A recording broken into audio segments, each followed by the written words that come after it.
बोलल्या कायसे हे मनोमळू, हे बोलतांची अति किडाळू, नाही येणे पारे ढिसाळू दुजे जगी. त्या दिव्य ज्ञानाच्या पुढे मनातील दोष घालविणे म्हणजे काय आहे? पण अशी तुलना करणेही योग्य नाही, कारण या जगात याच्यासारखे महान असे दुसरे काही नाही. यथैधांसी समिद्धोऽग्निर्भस्मसात् कुरुतेऽर्जुन, ज्ञानाग्निः सर्वकर्माणि भस्मसात् कुरुते तथा.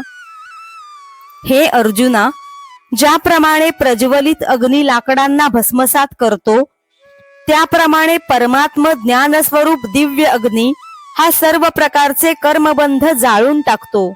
सांगे भुवनत्रयांची काजळी, जे गगना माझी उधवली, तिये प्रळयींचे वाहुटळी, काय अभ्रपुरे. प्रलयकाळची वावटळ ही त्रैलोक्याची राख आकाशात उडवून देणारी असते. तिच्या पुढे अभ्र काय बरे टिकणार आहेत? की पवनाचेनी कोपे, पाणीयेंची जो पळीपे, तो प्रळयानळू दडपे, तृणे काष्ठे काई.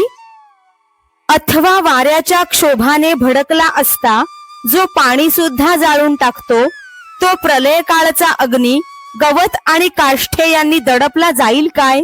नहि ज्ञानेन सदृशं पवित्रमिह विद्यते, तत्स्वयं योग संसिद्धः कालेनात्मनि विन्दति. या जगामध्ये परमात्म ज्ञानासारखे पवित्र दुसरे काही नाही. ते ज्ञान कर्मयोगी योग्य काळाने स्वतःच्या ठिकाणी स्वतःच मिळवितो.